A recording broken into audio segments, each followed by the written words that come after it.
السلام علیکم ورحمۃ اللہ وبرکاتہ۔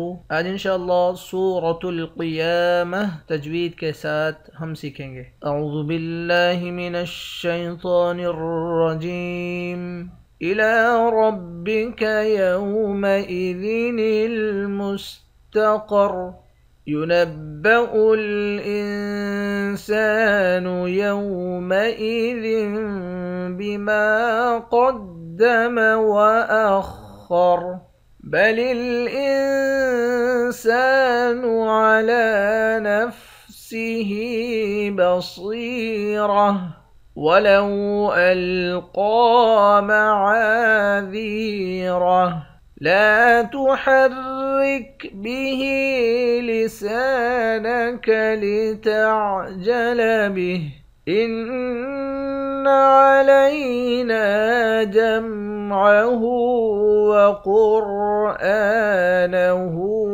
فإذا قرأناه فاتبع قرآنه، ثم إن علينا بيانه، كلا بل تحبون العاجلة وتذرون الآخرة، وجوه يومئذ ناظرة إلى ربها ناظرة، ووجوه يومئذ باسرة، إلى ربك يومئذ المستقر۔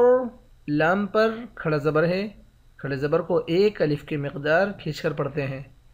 را کو موٹا پڑھیں گے، چھوٹے والے نون کو لام سے ملا کر پڑھیں گے، قاف اور را کو موٹا پڑھیں گے، آخر میں را ساکن ہے۔ ينبأ الإنسان يومئذ بما قدم وأخر، اس نون پر اخفا کریں گے، سین کے بعد الف ہے، اس الف کو ایک الف کی مقدار کھینچ کر پڑھتے ہیں۔ ذال کو اس چھوٹے والے میم سے ملا کر یہاں اقلاب کریں گے، یعنی غنہ کر کے پڑھیں گے۔ باقی بعد الف ہے، اس کو ایک الف کی مقدار کھینچ کر پڑھیں گے۔ قاف کو موٹا پڑھیں گے، خا اور را ان دونوں حرف کو بھی موٹا پڑھیں گے، آخر میں را ساکن ہے۔ بل الانسان على نفسه بصيرة، نون پر اخفا کریں گے، سین کے بعد الف ہے، اس الف کو ایک الف کی مقدار کھینچ کر پڑھتے ہیں، الف حروف مدہ ہے۔ لام پر کھڑا زبر ہے، کھڑے زبر کو بھی ایک الف کی مقدار کھینچ کر پڑھتے ہیں۔ ہاں کے نیچے کھڑی زیر ہے، اس کو بھی ایک الف کی مقدار کھینچ کر پڑھیں گے۔ صاد اور را ان دونوں حروف کو موٹا پڑھیں گے، آخر میں گولتا ہے، گولتا پر جب وقف کرتے ہیں تو گولتا ہا بن جاتی ہے۔ وَلَوْ أَلْقَى مَعَاذِيرَهُ، قاف کو موٹا پڑھیں گے، قاف کے اوپر کھڑا زبر ہے، کھڑے زبر کو ایک الف کی مقدار کھینچ کر پڑھتے ہیں۔ عین کے بعد الف ہے، اس الف کو ایک الف کی مقدار کھینچیں گے، ذال کو یا کے ساتھ ملا کر یا کو بھی ایک الف کی مقدار کھینچیں گے، را کو موٹا پڑھیں گے، آخر میں ہا ساکن ہے۔ لا تحرك به لسانك لتعجل به، را کو باریک پڑھیں گے، ہا کے نیچے کھڑی زیر ہے، اس کو ایک الف کی مقدار کھینچ کر پڑھیں گے۔ سین کے بعد الف ہے، اس کو بھی ایک الف کی مقدار کھینچیں گے، آخر میں ہا ساکن ہے۔ ان علینا جمعه وقرآنه،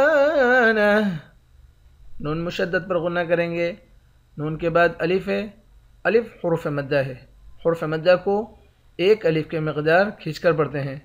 ہا کے اوپر الٹا پیش ہے، الٹا پیش کو بھی ایک الف کی مقدار کھینچ کر پڑھتے ہیں۔ قاف اور را ان دونوں حرف کو موٹا پڑھیں گے، حمزے کے اوپر کھڑا زبر ہے، کھڑے زبر کو بھی ایک الف کی مقدار کھینچ کر پڑھتے ہیں، آخر میں ہا ساکن ہے۔ فَإِذَا قَرَأْنَاهُ فَاتَّبِعْ قُرْآنَهُ، ذال کے بعد الف ہے، الف حروف مدہ ہے، ایک الف کی مقدار کھینچ کر پڑھیں گے۔ قاف اور را ان دونوں حرف کو موٹا پڑھیں گے، نون کے اوپر کھڑا زبر ہے، کھڑے زبر کو ایک الف کی مقدار کھینچ کر پڑھتے ہیں۔ قاف اور را اس کو بھی موٹا پڑھیں گے، یہاں بھی کھڑا زبر ہے حمزہ کے اوپر، اس کو بھی ایک الف کی مقدار کھینچیں گے، آخر میں ہاں ساکن ہے۔ ثم ان علینا بیانہ، میم مشدد اور نون مشدد ان دونوں پر غنہ کریں گے۔ نون کے بعد الف ہے، الف حروف مدہ ہے، یا کے بعد بھی الف ہے، یہ بھی حروف مدہ ہے، ان دونوں کو ایک ایک الف کی مقدار کھینچ کر پڑھیں گے، آخر میں ہاں ساکن ہے۔ کلا بل تحبون العاجلہ، لام کے بعد الف ہے، ایک الف کی مقدار کھینچ کر پڑھتے ہیں، با کو واو کے ساتھ ملا کر واو کو بھی ایک الف کی مقدار کھینچ کر پڑھیں گے، واو بھی حروف مدہ ہے۔ عین کے بعد الف ہے، اس کو بھی ایک الف کی مقدار کھینچ کر پڑھیں گے، آخر میں گولتا ہے، گولتا پر جب وقف کرتے ہیں تو گولتا ہا بن جاتی ہے۔ وَتَذَرُونَ الْآخِرَةَ، را کو موٹا پڑھیں گے، واو کے ساتھ ملا کر ایک الف کی مقدار کھینچ کر پڑھیں گے۔ حمزہ کے اوپر کھڑا زبر ہے، کھڑے زبر کو بھی ایک الف کی مقدار کھینچ کر پڑھیں گے۔ خا اور را ان دونوں حرف کو بھی موٹا پڑھیں گے، آخر میں گولتا ہے، گولتا پر جب وقف کرتے ہیں تو گولتا ہاں بن جاتی ہے۔ وجوہ یومئذ ناظرہ، جیم کو واو کے ساتھ ملا کر ایک الف کی مقدار کھینچیں گے، ہا کو یا کے ساتھ ملا کر یہاں پر ادغام مع الغنہ کریں گے، یعنی یہاں پر غنے کے ساتھ پڑھیں گے۔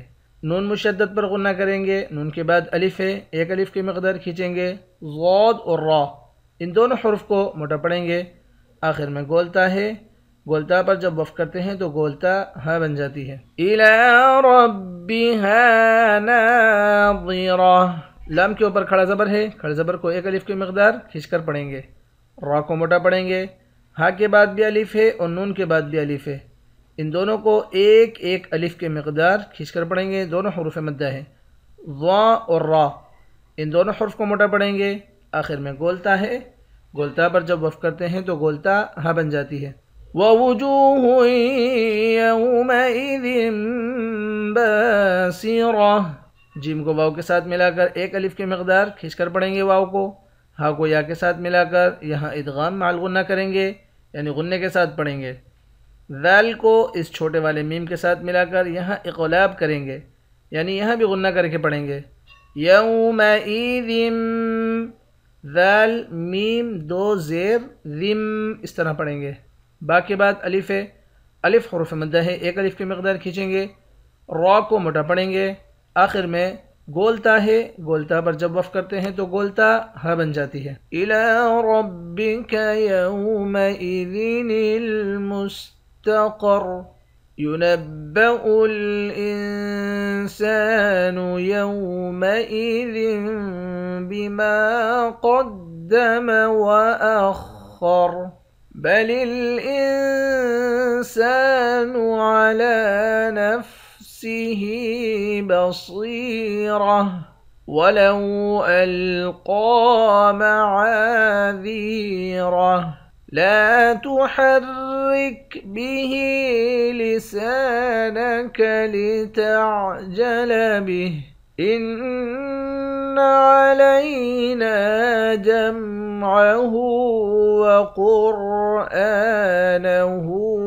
فإذا قرأناه فاتبع قرآنه، ثم إن علينا بيانه، كلا بل تحبون العاجلة وتذرون الآخرة، وجوه يومئذ ناظرة إلى ربها ناظرة، ووجوه يومئذ باسرة